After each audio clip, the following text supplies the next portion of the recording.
Hello friends, this is Sherry from Turquoise Dreaming. I hope everyone had a great Saturday. I had a great Saturday because I went to an estate sale today, and I'm going to share some of the thrifted items I got there. I will tell you that it was the most amazing estate sale that I've ever been to. I go to them all the time, and I find things. Mostly I look for things for, making journals and things like that. But today, this lady of the house must have just been into so many things, as far as she was a sewer, a crafter. She saved she had all these amazing old books and magazines, and just I found just amazing things. So I'll be sharing that later on, but right now I'm here to share this junk journal that I finished this week. I showed the pages a couple days ago, so I'll just get started and I won't delay, but I'll say welcome to my channel and just get started. So what this is it's traveler's notebook, I would say, but it's a little shorter than a traveler's notebook. It's about 4.5 inches across, and it's 7 1/4 inches long, so about 1 inch shorter than a standard size traveler's notebook. And it was made, the base and the inspiration was, and I explained this all in my 2 videos ago, so I won't try to repeat myself too much, but my inspiration was a paper bag journal. I've watched several ladies making paper bag journals, and it was one on my list that I wanted to try. And so this is my version. My most recent video that I watched that really got me going and said I've got to do this, and I just was itching to do it, was my friend Elia DiPena. She made a couple of ones, and she made a little one, like a passport size, and then she made a little tiny one. They were so cute. So I said I've got to go ahead and just make that my next journal I make. So that's what I did, and so it started out as a paper bag. And then let me just take this. I have this as the tie, just some pretty vintage lace. And so, I've got several layers here as the cover.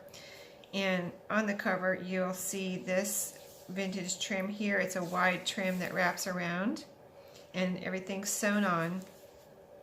This pretty layering here, and some trim over on the edges of both outer edges on the front and the back. And then I have a little just a little bulb pin up here with a few goodies, some little tags, and a bronze key and a vintage button just hanging here, and it's just pinned on so it can be taken off if you want to use the items, or put it somewhere else, or whatever you want to do. But it's just here for decoration right now. And then so as we get started on the flip through, this is the inside of the front cover. I've got, as I said, several layers here. So this front cover, even though it started out as a paper bag, is very I wouldn't say it's like hard like a book, but it's hard. This is cardstock on the inside, and so it's just got a lot of layering to make it strong and sturdy. And then here I have a book plate that I also made. Well, and then I have lace trim here. Everything's distressed, but it's also a pocket, so I have a tag in here with some vintage trim on there. So that's made out of cardstock. And then I have a page here. Some of the pages are 2 layers and some are not, but this is 2 layers. So this is like a cutout page that's sewn on. The back is coffee dyed paper, so it can be written on the back, or you can put a picture on here, or whatever you want to do. But I thought that was pretty. Here's a old card here, and that's distressed. I put a little pocket here with the mushroom and some book page, and that's sewn on. And so in this pocket I have a guest check that's a little bit decorated, but plenty of room for more if you want to do more decorating. I like these because they have lines on the front and the back, so plenty of room for writing. And then of course you can write over here on the page. And this page is, let me see, when I turn it, I'll be sure where it's from, but this is old. I had gotten this at I got this at an antique shop. Probably about 6 months. I got a group of pictures there at that antique shop, and this is one of them. And so it's an old black and white photo. It says March 55 on the top, so that's how old it is. And so, yeah, that's in there. And then I have a little postcard journaling card here. So I thought that was really cute. I put that in there also. And so, yeah, this page is from Helen Steiner Rice book. And then I have tracing paper. This is from Daphne's Diary. And I went into great detail on a couple of videos ago about the pages, so I'll tell you where they're from, but I won't, go into a lot of detail. So this video doesn't get too long, but I have a little strip of mushroom. I'm calling it my mushroom coffee dyed paper, and that's what that is. Edith Holden page here, which is from the February part of that book. Coffee dyed lined paper, some book page, and this is Jane Eyre on the top. That's from the Reader's Digest books.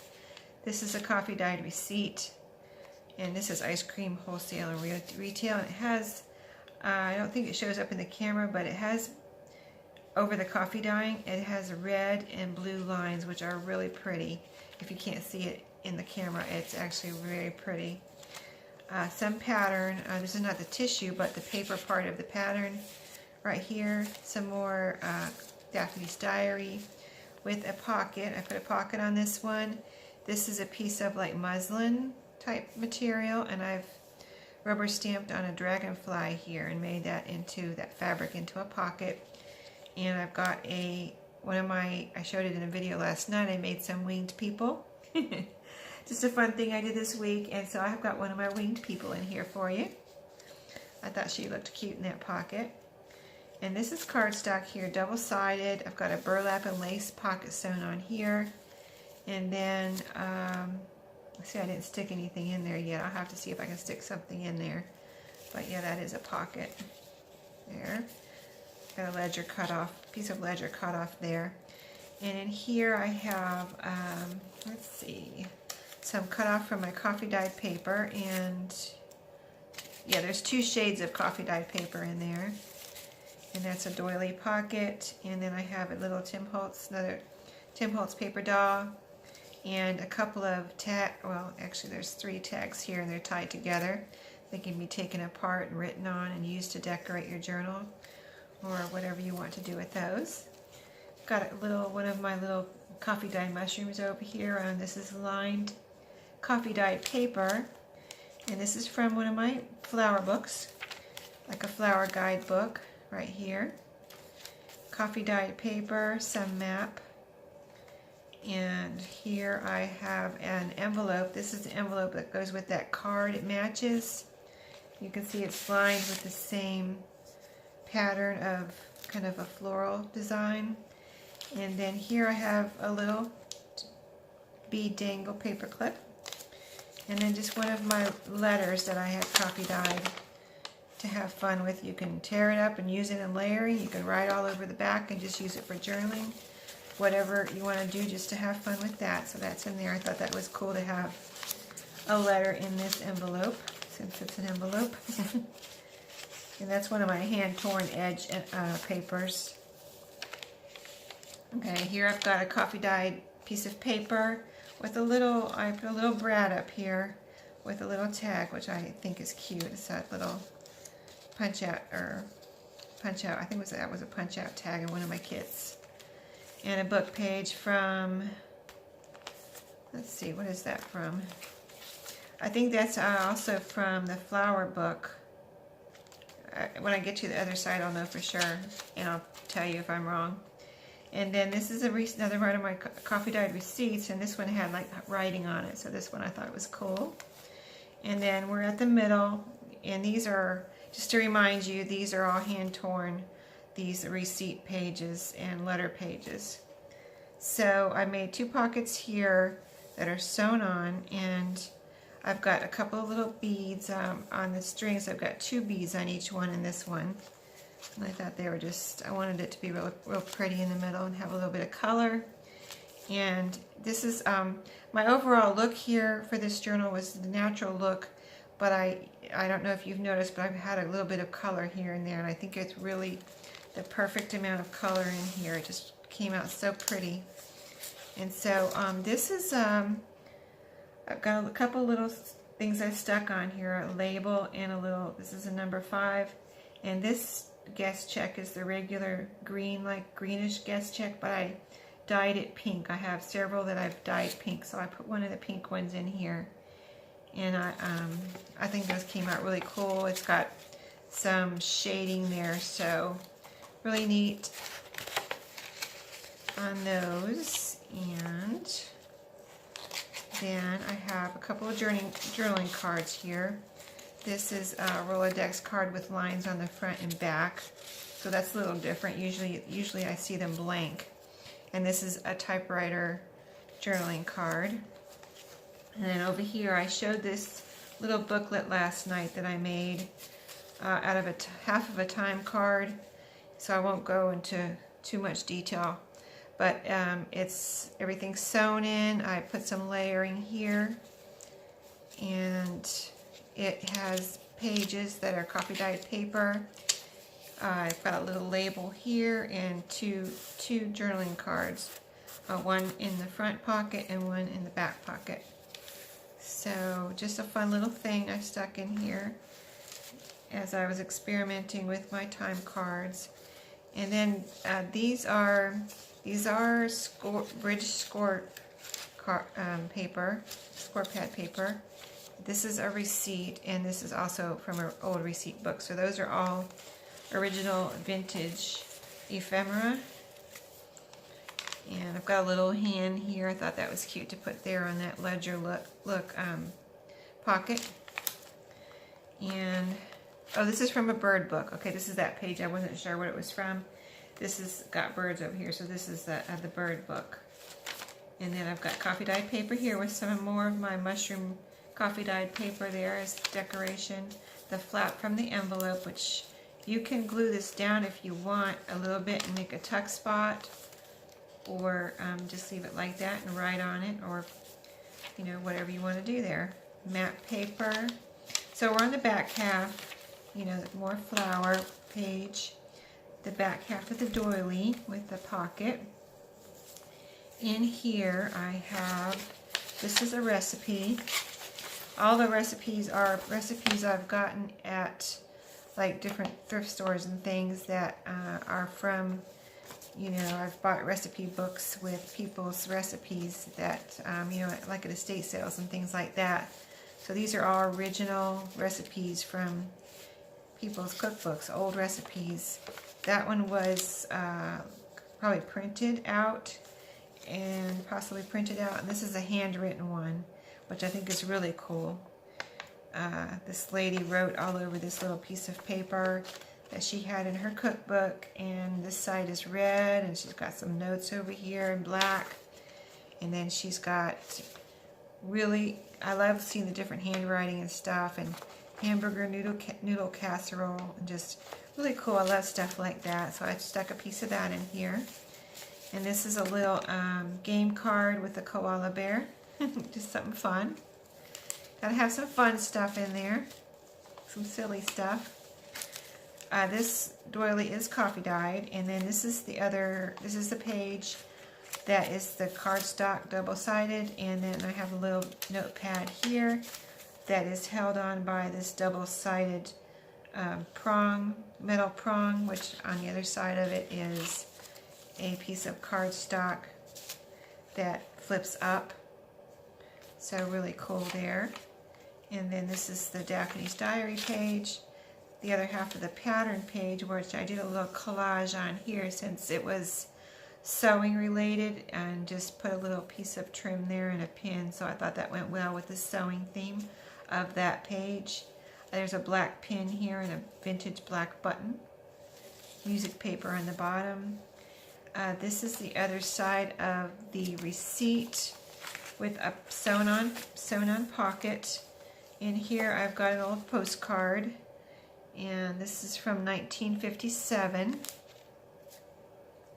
It's got the postmark from, this actually says North Pole. North Pole, I can't see what the bottom part says, but June 26, 1957. Hi Larry, we are at the North Pole. We have been to the top of Pikes Peak, Mike and Pat. That is awesome, isn't it? And so you've got the postmark, the North Pole postmark with the old 2-cent stamp here.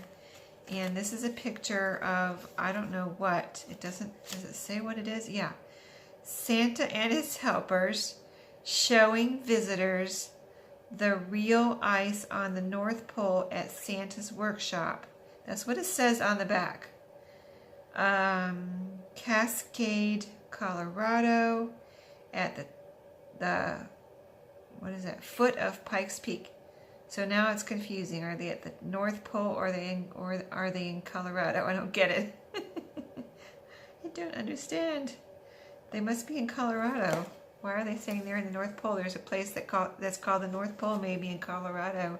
I really don't know. I've never heard of that. But Santa is in this picture. He's standing with some goats. I don't know. I mean, these look like real goats down here on the ground. A bunch of people, and I wonder if it's a place in Colorado, and I don't know, but it looks like he's standing next to a pole, so I don't know. Very confusing, but I still think it's cool with the 2-cent stamp and that it says North Pole there, no matter where they are, even if they are in Colorado. That is so funny. Okay, so here we have a bridge tally card, and that's a nice big one, so you can write all over that if you want. This is not from Monopoly, but it is from another game, and it says Contract Madness on it. So I thought that was kind of neat. You can write on that or use that as a decoration, or kind of a tip-in, or a flip spot, whatever you want. And then this is a little kind of it's a picture, and it says best wishes, and it's a neat little horse and buggy picture, and there's a postmark on here too, and it's kind of like some architectural building in the back there. So I think those are fun and cool, and so that's in there. And then here are some more. This is from a couple of old, actually this is from 3 different little old notepads that I have. I got these at an antique flea market, and so this one is this was in a really old little tiny address book. That's what that one's from. It had lines on it, so you can journal on that. And this is also from an address book with a little different mixture here. Now this one wasn't as old. It does have telephone address and email on there, so you know that's not as old. And then this was from an old notepad, so it's just a little piece of paper, but it was from an old notepad, so I still think it's cool. Okay, here I've got paper clipped on. I love the pretty paper clip here. Another little one with some ribbons tied on, and then this is a pocket that is an actual old seed packet that I got at a yard sale, and I decorated it a little bit. I like this one because it had the pink here, and I just wanted to add that color to this journal. I've got it's not an old one, but this is from Tim Holtz. A Tim Holtz label. It's red frame. Some little pearls, sticker pearls I put right here. And then this little piece of lace I put right here kind of as a tab. And then in here I just have a couple things. I've got a little library card, kind of like a little mini one. That can be a journaling card. And then this is a button card that I made, that I've been showing the last couple weeks. I've been working on these, so I've got one of those in there. So just a fun little pocket there. And then that was a piece of the Edith Holden page, coffee dyed paper, Daphne's Diary, tracing paper, Helen Steiner Rice with a flip out. This is kind of like a little flip over. Here on the other side of that card, I distressed the card because it was just white on this side. So I just stressed it. You can journal in that, put a picture there, whatever you want. But I just put this here because I thought it was fun. A little game card that has a crow on it, and it's pretty on this side, and you can put something there if you want. So just something fun. Here is a little, I'm calling this, I don't know what it's officially called, but I'm calling it an envelope pocket. So it looks like an envelope when it's closed, but then you can open it up, and it's, I don't think this is supposed to be glued down. Wait a minute. Yeah, there we go. It was stuck on some glue there. But anyway, this is coffee dyed paper, so you can write all over this and kind of like use it for secret journaling, just because you can close it up. And then this is a little journaling card I stuck in the back there, so there's a pocket in the back here. So, and that's on the coffee dyed paper there, and then the rest of that cut page here on the coffee dyed paper. And we're at the back with the side pocket. We've got a cutout here for your, you know, like a finger pull out, and then in here I've just got, this is another piece from a recipe book that I have in here for you. This is an old vintage recipe book that had pages like that, the strips. It was, well, now I can't get it in. Oh yeah, that's how it goes in. Okay. So it was a bigger book, but it had 3 across, like, you know, 3 down. So it wasn't just shaped like that. It had 3 of these little things going down for each page, and you just flip them over. So that was cool. And then this is some pretty stationery that can be written all over or used separately from the journal. And what does it say on the bottom? Morgan Creative. So that's in there. And then just some note papers. Blue one and a pretty kind of, that has a basket of fruit there. So that's the finished journal. It's already in my shop, and so I will link once this video is uploaded, I will link it with the video, and I hope you liked it. I think it came out really cool. I do want to make another one, a paper bag journal, but I have joined a challenge, and if you're looking for a challenge to join, I've joined the challenge over, and it started about a week ago, but so I got to start working on that challenge. But it's Dear Julie. Julie is having, let's see, it's called February Fabric. I think it's Fabric Junk Journal Challenge, something like that. Anyway, if you want to join, just go look for that on Facebook. February Fabric Journal Challenge, and it'll come up, and then you have to request to join, and then she will let you in. But there's all kind of fun rules, and so I'm looking forward to doing that next, and I'll show you my progress along the way, and show you how that's going. So I hope you all had a great day, and I look forward also to sharing my estate sale finds with you. So if you haven't subscribed, just go ahead and hit that subscribe button. I'm getting ready to do a giveaway when I hit 200, so hopefully that'll just be around the corner, and I'll be coming on with that too. I have 2 things in mind, so I don't know what to do, if I should do 2 giveaways, or, you know, how to handle that. So we'll see what happens with that. But everybody have a great day tomorrow, and I will see you next time. Thank you. Bye-bye.